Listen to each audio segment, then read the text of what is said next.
Anyway, just a quick before we start, as obviously I prepared earlier myself. The mushrooms are from Quickly Hot 7.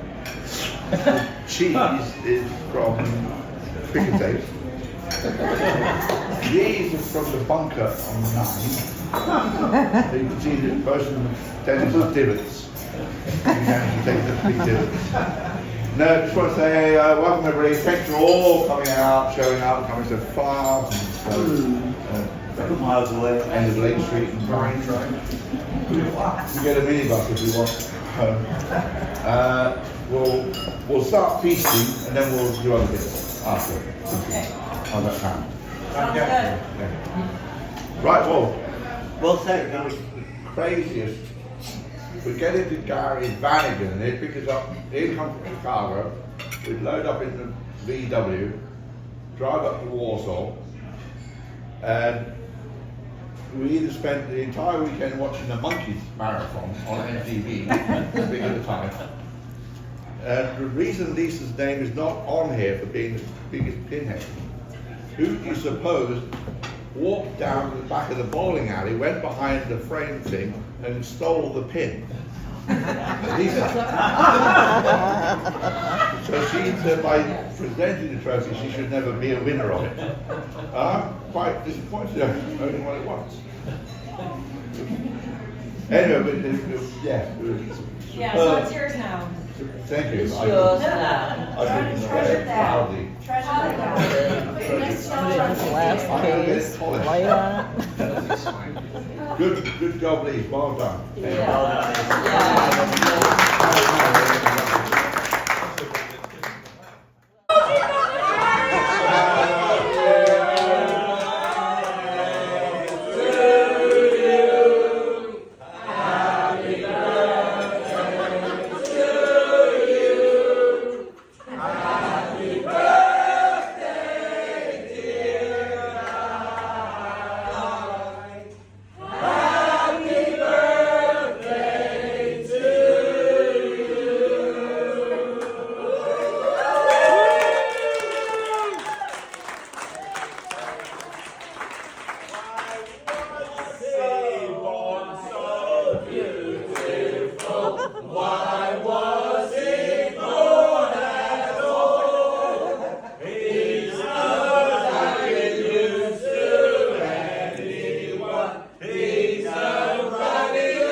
Dennis, it's going to take a lot of me and hot air to blow these candles out. So I want you to hold on to your wig while I do it. I don't want any embarrassing moments. I don't want any Donald Trump moments. Did you use that special glue? Look at that cake.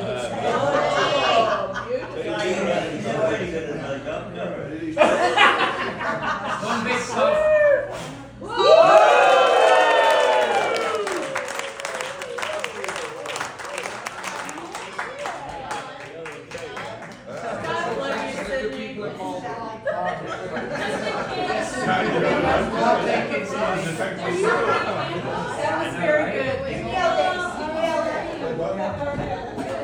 That's a lot of candles. Of course, were a complete bollocks from start to finish. I've no relationship to reality. But Guy and I and Greg and Max have been coming to this village and living in this village now for over 50 odd years. 60. And in fact, my very first race here at Road America was, as you said, talking about myself, was in 1964. So that is 60 years ago this year. The year Guy was born. The year Guy was born. Suspiciously He enough. left me. Goodbye. Well, I just got the Little baby. baby knows he was spent the rest of his life here. But I have to thank Lynn and the group here for putting on such a great meal.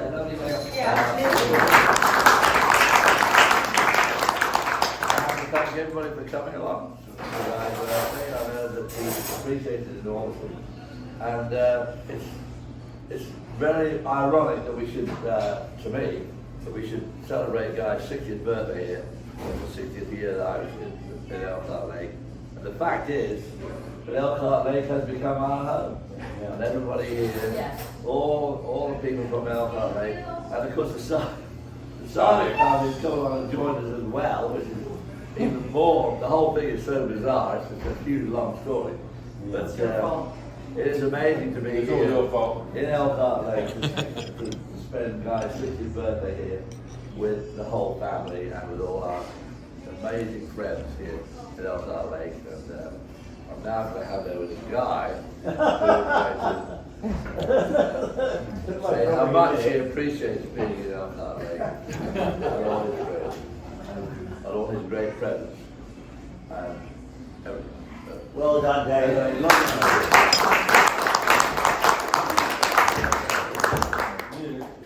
Once was a girl from Nantucket.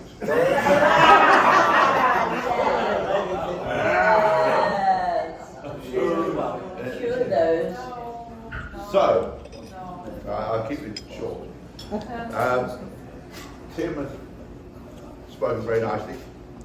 And of course, just like when he counts his golf score, has omitted some rather major portions of when we worked together. Well, one of you. Now, when I worked and earned Tim thousands of dollars with my hard work, toil and sweat, while he, what were you doing? You were... I was making all the drinks while you were You talking. managed. Well, I'll put it to you this way. Tim's nickname was Marge, as in Marjorie, because he drank like a girl and he spent all his time talking to the girl. And here he is with Melinda. Hey, it's not my birthday. I'm not getting roasted. Yes, you are. Anyway, so Tim and I have been basically with when I first came to work here, not when I first came here, when I first came to work here. Like my second, well, first of all, I was dishwasher for Pam. And then Doug, over there, hi Doug, one day said to me, someone didn't show up, so I ended up bartending. Doug came up to the bar and said, you know, earlier tonight you couldn't even spell bartender, and now you are one. And the next thing I know, I was the bar manager, working with Tim and Dirk. And Desperately dirty, yeah. desperately dirty Dirk, yes. He was still desperate and still dirty.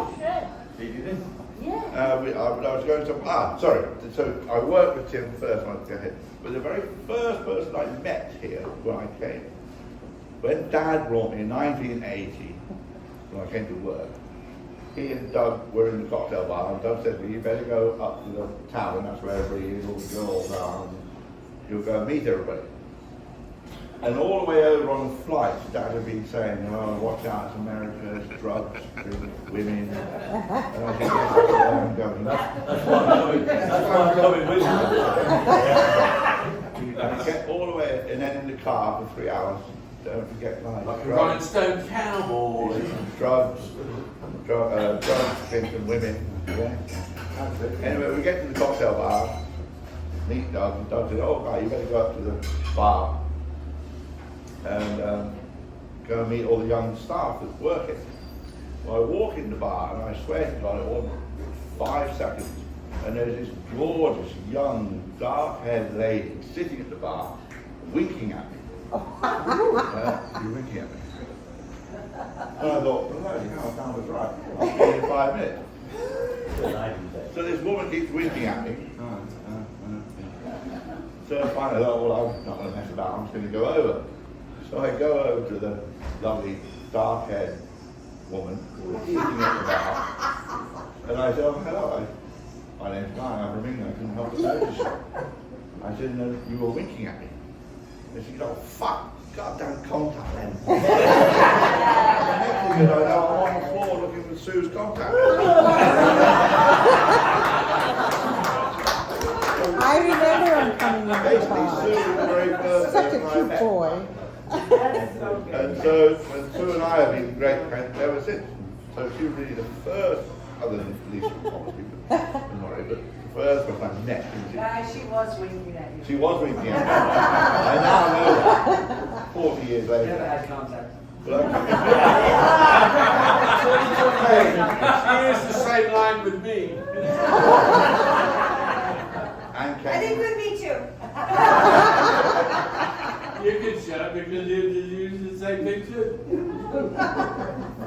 Anyway, having had this lecture about drink, drugs, women, I then went down back to the cocktail bar, and Dad said, "Oh well, I'm going to go. We've come. This is off break." He said, "I'm going to go to bed.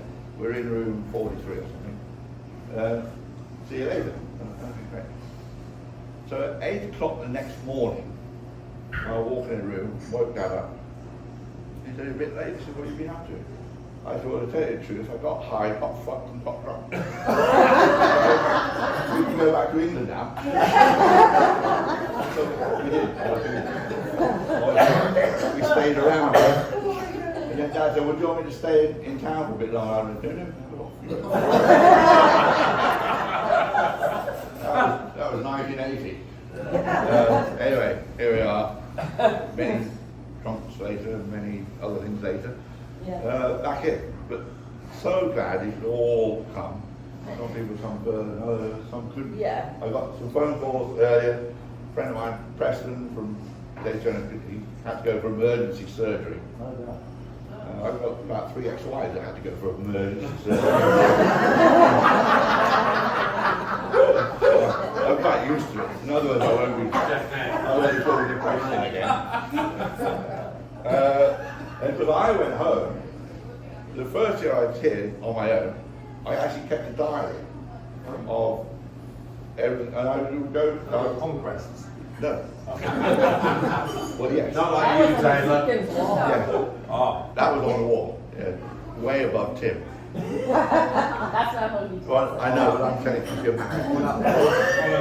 I was at their wedding, by the way. Anyway, I kept this book. It was an old school exercise book. And every night I'd go back to the dorm, chip face, and with a chip. And before anything happened, I would have to say, "Excuse me, I should have filled in my diary." And what was your name?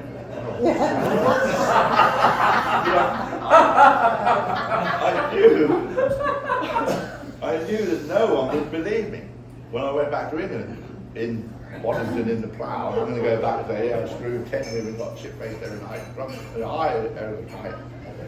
So I took this book back and I went to the plough, and I presented the book to everybody. Jeremy with Rich, Steve Hall, all those guys. Sure as shit, 7 weddings later, they've all come over here. And they'll read the book going, "He was right." This Elkhart Lake place is crazy. Anyway, London, silly stories. I'm glad Lisa found the bowling pin. Oh, that. We used to do, Lisa and Ed, Laurie, Gary and I and Kathy, used to do this mad bowling trip and skiing trip. But we never actually skied, we just drank and stole the bowling pin. Never did figure out why we drove 3.5 hours to go drinking. We could have just gone to Kiel. They have bowling pins in Kiel. Anyway, I want to thank you all for coming. Steve coming up from Milwaukee, Sue for being here, Greg, Chris, and Jake. Jake, thanks for coming. What's your name again? Anyway, thank you all for coming here. And Jeremy from England. Well, I've thanked him 8,000 times already. And Jeremy coming all the way back. And he's going all the way back to England tomorrow. Yeah. Really? What time? Yeah, give him a clap.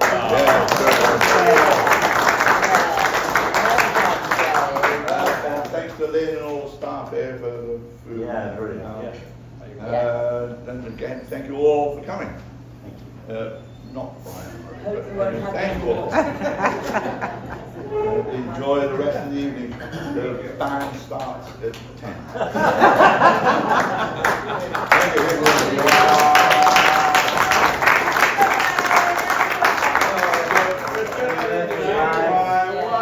Yes, Guy, happy birthday. Yeah. Why was he born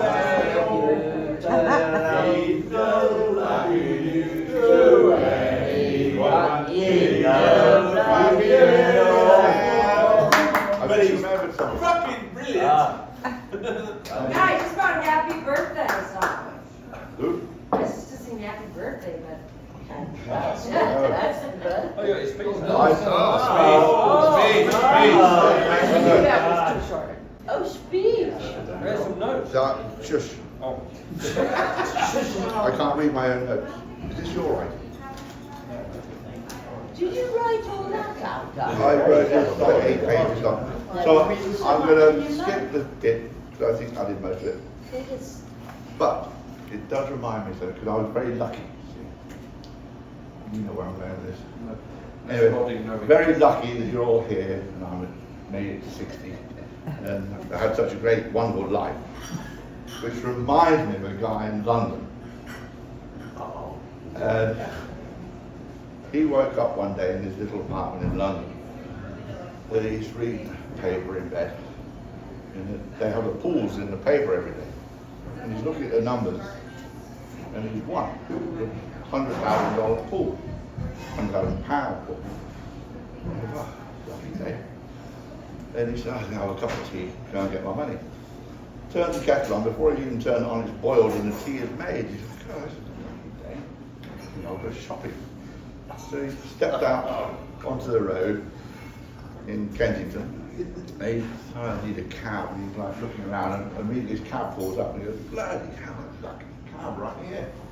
Gets in the cab, goes to Harrods, walking into Harrods, and Alpha Head, whatever his name is. Yeah, Al, he's at the door. And he said, welcome, come on in, sir. You are our 1 millionth customer. Anything you want in Harrods is yours. This guy goes, bloody hell, this is my lucky day. I've won the pools, got a cab, it's raining. I met Alpha Head and I've got $100,000 or $1 million to spend in Harrods. So he's walking around Harrods and he's in the perfume section or something. And this lovely little Indian lady says, can I help you, sir? And he said, no, I'm just sort of looking at it.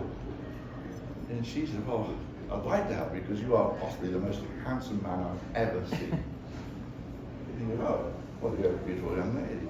She said, well, can I help you in any way? He goes, well, it is my lucky day. He said, is there any chance of a fuck? And she said, well, I'm getting off in 5 minutes and I have an apartment across the street. So, yes. He goes, oh, this is my lucky day. Unbelievably lucky. So he waits downstairs 5 minutes, she punches out, comes downstairs. Come on, she's off to my apartment. He's like, I can't believe it. She's the most beautiful Indian woman in the world. Speak up, man. I've got all this money. Lucky day, luckiest day in the world. Anyway, they get into bed, they get undressed, get in bed. And they're about to have sex. And he says, hold it. He said, before we have sex, you have to tell me what the red dot on your forehead means. She said, well, it's a sign I'm married. But I'm divorced now, actually, but that's an Indian sign that you're married. And he goes, oh, okay. He's about to have sex with her, he just can't perform, because he knows that she's married. And he said, I'll tell you what, any chance I can just scratch that off? And she said, yes, go ahead, I'm divorced, go scratch it off. And he starts scratching off, they're both naked in bed. He's scratching off. Fuck me, I've won a car. You've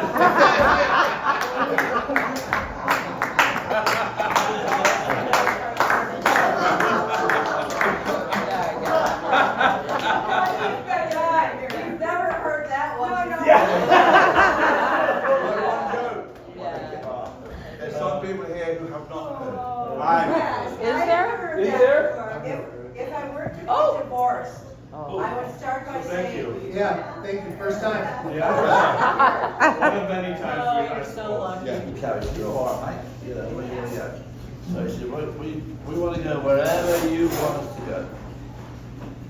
So the guy takes me to London, they go over Tower Bridge, and this is Tower Bridge, mate, built in 1800, and what opened to Hobbs, and the wife was a bit deaf. And she said, what did he say? He said, this is Tower Bridge. We're going over, it opens up and that ship's at Arkham. So they go through and then they go past Buckingham Palace. They says, this is Buckingham Palace where the King and Queen live and over. What's he say? He said, this is Buckingham Palace where the King and Queen live. So they go on further on, and the cabbie then turns to the husband and says, you know, I went to America once. Oh yeah, did you really? Where'd you go? He said, oh, I went to St. Louis. Oh, he said, that's where we're from, St. Louis. So oh yeah, he said, I went there. He said, I was there for a couple of days. Oh, I wasn't there for long, you know. He said, I had a screw. He said, I screwed this woman. He said, it was the worst screw I've ever had in my whole life. He said, what's he say? He said, he knows you.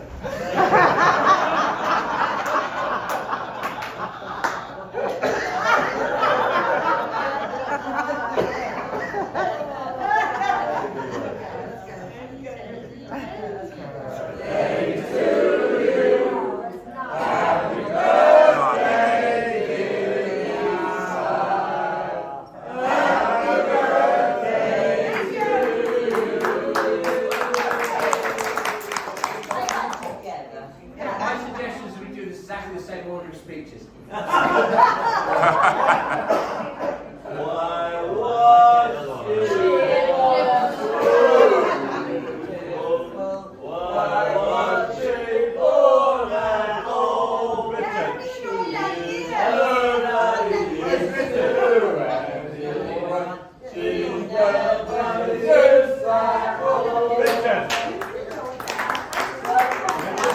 With real truth.